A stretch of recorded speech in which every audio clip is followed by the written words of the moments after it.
ウィスカーウッド。汚染問題解決のため一冬使って新工業区を建設し移転作業に取り組んだ我らがネッツ。お城建設予定地は迷子も多発するカオスな状況。だが終わりは見えてきた。迷子になっても泣かずに働けでまずはちょっと気になってたことがあったので、お試しで視聴者に噴水を追加。貯水タンクは上に蓋がないから雨が降れば水が溜まる。これで噴水動かせるかな？あ、普通に噴水出た。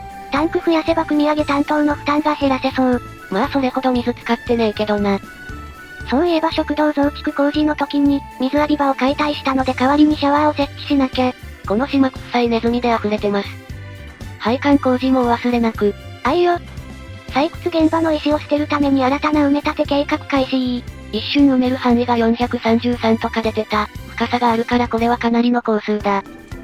一応現場前に倉庫作ってここまで石送るからなんとかなるよ。多分かよ。よーし、研究ティア1終わったどう？ネズミの生活水準上げたくなくて止めてた研究がついに完了。一応次のティア2に進めるようになったので必要資材をチェック。今まで見たこともない青銅の延べ棒が必要な模様。これは青銅精錬を研究すると溶鉱炉にレシピが追加されるみたい。青銅は銅と鈴の鉱石に燃料で作るみたいだな。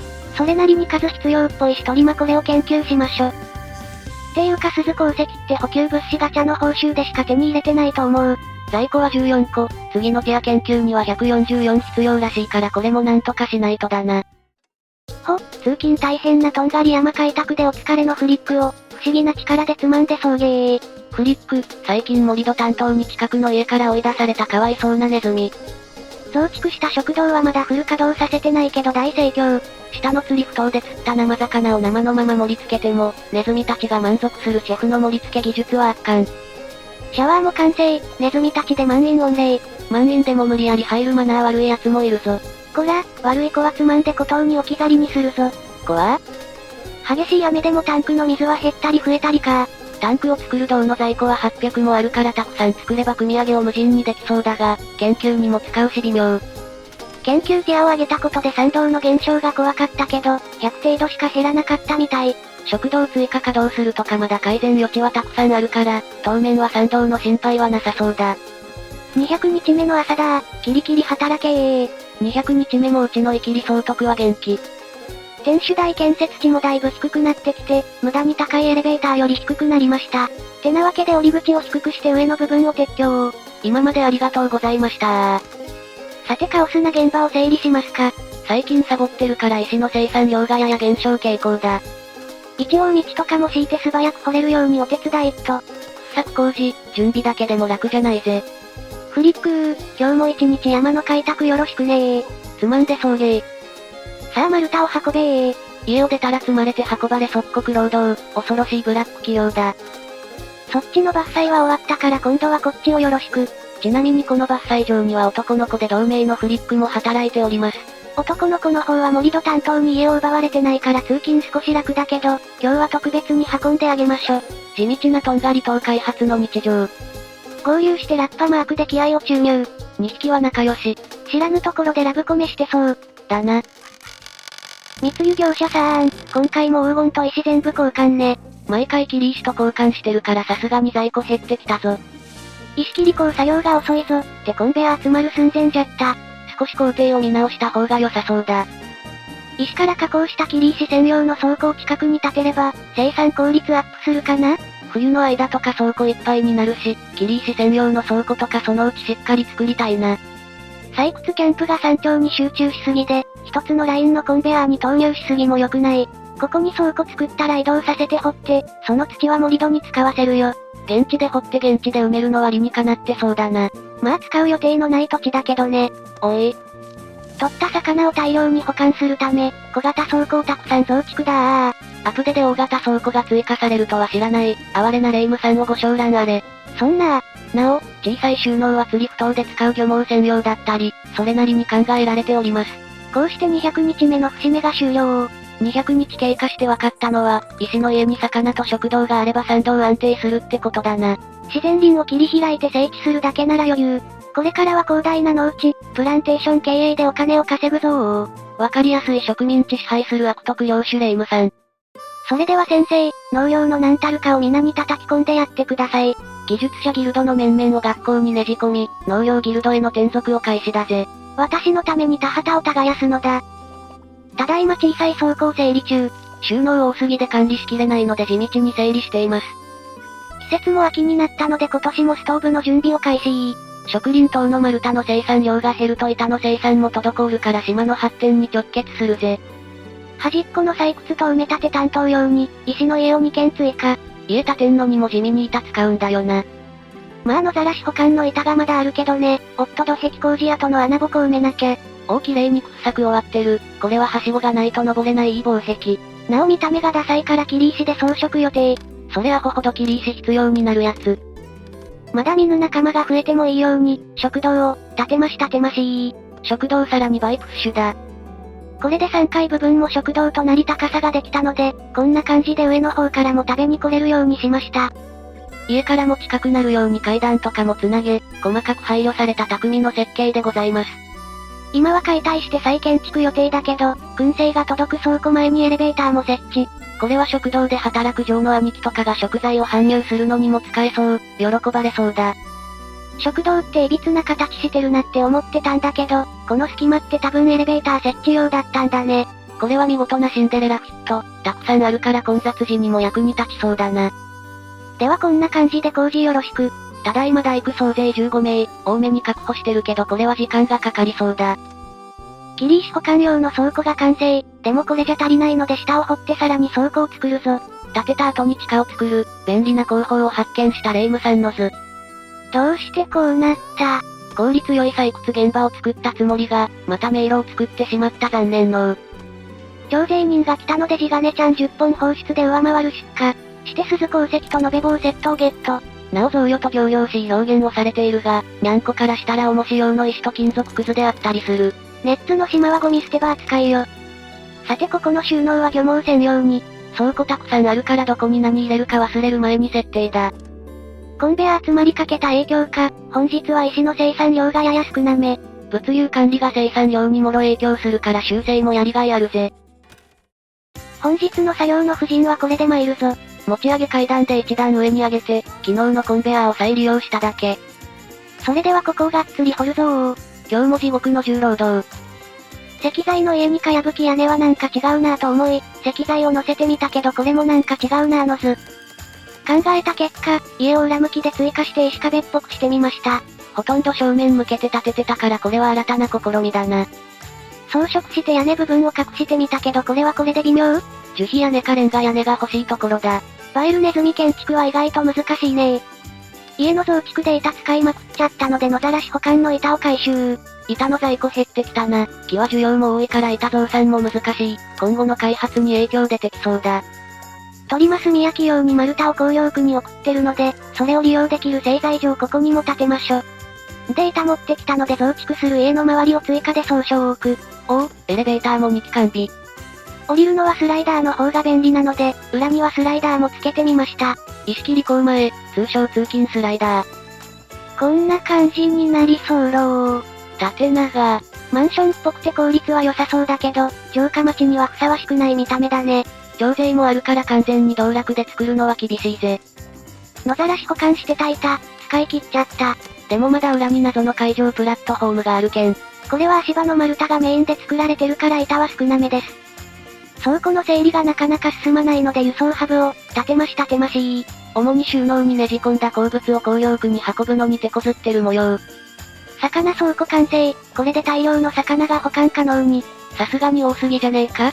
過剰にとって納税に使うのもいいかなと思ってね。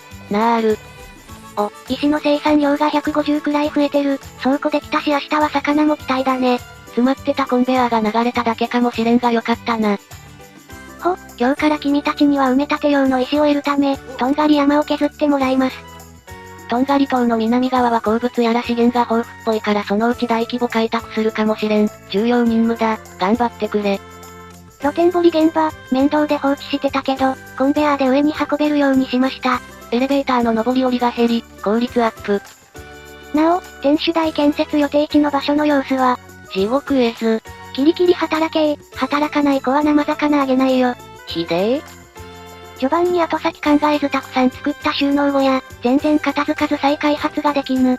鉱物は大事だからそのまま壊すわけにもいかんし困ったもんだぜ。あ、魚倉庫できたけどさほど漁獲量変わらんかった。保管できる量は増えたから冬に溜め込めばいいさ、生で。生？昨日は石の生産が少なかったぞ。ってコンベア集まっとるやないかーい。夜のうちに流れるかと思ったらこりゃ倉庫がいっぱいだ。そんな時のための輸送ハブ、さあ倉庫を空にするのだ。こうして倉庫を開けるために運んだ先が、今度は圧迫されんだよな。現在倉庫の数は82、全部を管理しきるのは厳しいっす。ので石切り工、残業で石なんとかしてくれ。でかい倉庫が早く欲しい。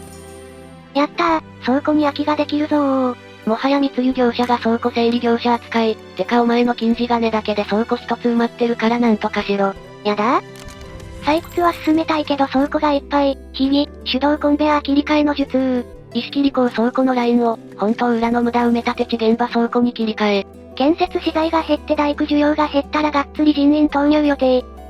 にゃんこ様、お魚をご承納くださいませ。魚の価値は所詮に、先単位で集めないと徴税で使うのは難しいか？釣り不当増やすだけだから難しくはないけど、やりたいかと問われると微妙。だな。不当で使う機械も補給物資でもらえるからがくっちゃ楽なんだよねー。まあ広大な農地で作物育てた方が良さそう。ネズミのくせに生意気だぞ。飯まず文句が500を突破。熱一覧から匂いに鈍感のネズミを選抜。燃料を使うのを控えるため燻製の生産は抑えていたが、増産することにしてやろう。移民の受け入れは随時行っていたので、総人口はしれっと183名まで膨れ上がり、有能な人材も増えております。以上、一覧から割り当てができますよの説明でした。おい。そういやこっそり壊した銅工房、再建するの忘れてた。でも銅を節約するためハサミを作る気がないので、稼働はしない無駄な工事。植林棟方面に家を、建てまし。雑な横面建設。植林棟の頂上付近は肥沃度が低いので植林に向かない。これらも採掘して使いやすい植林地を作るぞ。採掘した石はコンベアで運ばれ、植林棟裏の浅瀬の埋め立てに利用されます。キノコ農場の地下スペースが完成。ここでもキノコの栽培をするぞー。とは言っても、上の畑すら2軒体制で回しきれてない模様。まあ効率悪そうだったらまた考えるよ。さいですか。やっべ石切り工の倉庫、空にするオンにしたままだった。石の取り寄せ個数を指定してても、空にするだと石も運び出しちゃうくるみサイズのネズミのうが辛い。今度はこっちがいっぱいになりそう。忙しいな。こっちは燻製倉庫を建て直すの忘れてたよ。土砂降りの雨の中倉庫の完成を待つ、吉田さんが作った燻製が哀れ。おお、漁獲高一気に150くらい増えた。生魚贅沢な住居食堂がネズミたちの心の支え。島民も増えてきたので適当にシャワーを造成。植林棟のメンバーが使いやすい場所を選択。地道にやってるとんがり島開拓に祭祀担当を追加。伐採で使ってるコンベアを有用しての1号撤去だ。やっとこさ聖堂のレシピをゲット。まあ作るための鈴がねえがな。お次は衣服を作る前段階の布地の研究を開始。布地と糸のレシピが増えるぜ。現状銅の延べ棒は780と余ってるので、聖堂にレシピを変更。次の研究への布石だぜ。海賊が来たぞー。イタチの商人から踏み倒した機械をイタチの海賊に返品。もうこれ同一人物なんじゃね？冬前最後の移民船。これで島民は188匹、結構な大所帯になってきたぜ。どれくらいまで増やせるか楽しみ。だな。しっかり作ったつもりだったのに。数日間気づかずコンベアが詰まっていたのず。そして気づいてしまう、エレベーター使ってまでの1号を入れた愚か者の存在に。しっかり投入口の資材を指定しないお前が悪い。だって毎回設定するのめんどいし。言い訳すな。冬前ラストの密輸業者さん、見事在庫の切り石全部持ってってくれました。これで倉庫もすっきりありがてえ。でもゲットした地金ちゃんは8本徴税されちゃったよ。それでも地金5本分くらいの価値の生魚も大量に嫌がらせのごとく押し付けるのがうちのレイムさんだ。度重なる嫌がらせの結果なのか、反乱の機運知らぬ間にマックスになっておりました。何かが変わったとかはなさそうだが今後何かが起きる可能性を感じるフレーバー。漁獲量が軌道に乗ったが今度は石が減ってる。霊夢総督の見落としの多い細かいチェックが島の発展を助ける。昨日で冬前最後と思ってたら一層移民船来てたわ。お前が密輸業者切りまで待たせて、切り石作らせてたから昨日入港できてなかったんだよ。それは失敬。これで住民193匹、ギリ200届かなかったな。おっと補給物資、機械と鉄、それと鈴鉱石をいただこう。鈴鉱石の中にしれっと石混ぜてる、この辺りににゃんこたちの悪意が見て取れるのくさ。まあ切り石にできるのでありがたくいただくよ。ただいま採掘量が落ちた現場を調査中。謎にはまってるネズミを助けるつもりが宙にはまって身動き取れず。ネズミだけに。おい。救出自体は簡単だったけど、こうも事故が多いとほんと大変。変な足場作ったお前が悪い。倉庫が完成したので燻製の搬入を再開。数日間野外のザラシで雨に打たれたフレーバーをお楽しみください。板生産、遅れてるぞ情けなしの残業宣告。してたら布地のレシピが解放されました。でも布地を得るには甘を量産して糸を作らんとだ。まだ畑の石を取り除いてる段階です。遠い。さてお次は仕立て屋を研究。したつもりのレイムさん、ちゃんと選択できておらずこのまましばらく研究が止まるのであった。石切り庫を横倉庫の下掘って追加の倉庫を建ててた場所、3棟目が完成しました。地道な倉庫の統廃合は続く。っていうか板とかも数百単位で保管したい。ここにたくさん中型倉庫を作るぞ。この後アプデで大型倉庫が発表されて泣く未来が。こんな感じになりそうろ。以上、無駄に立派な倉庫作っちゃったの件でした。汚らしいネズミどもを、シャワー作ってやったのに使ってないじゃないか。レイムさん、それパイプミスってますよ。私としたことが、前にも同じミスしてたじゃねえか。このシャワーの配管の位置のデザインが私を誤解させてるんだ。私は悪くない。いいえ、あなたの 100% 過失です。糸かなし。ついでで貯水タンクマシマシ。銅が無駄に倉庫圧迫してるから、こうやって銅の延べ棒を保管するズルもありだな。いっぱい作るには板が足りぬ。浜辺のお久しぶりの肥沃度チェック。前回から変化なしの肥沃度 3%、休校してても石の除去してないからかな。肥料の存在に期待。この日はキノコ保管用倉庫を建て替え指示。地味に場所が気に入らなかった模様。最初に適当に作った輸送ハブを統廃合。ここら辺を開発したいが倉庫の整理が全然終わらない。思い出したら空にしてるけどすぐ忘れちゃう感じ。うちのレイムさんは若年性健忘症の疑いがあります。失敬な。新光力も安定して稼働してるようなので、サムネ撮影を邪魔してた元光力を買いたいじゃあ。一応冬場なので炭焼き窯は一つだけ残してます。また残業中に住居に到達不能のアラートを出しおって、私への当てつけか？飯でも食ってこい。悪態をつきながらも一応運んであげる優しいレイムであった。こんな感じで200と10日目が終了。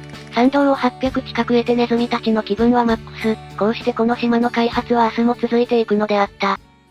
では210日で霧もいいし山道も得られたところで出勤するネッツたちを見ながら今回はここまで。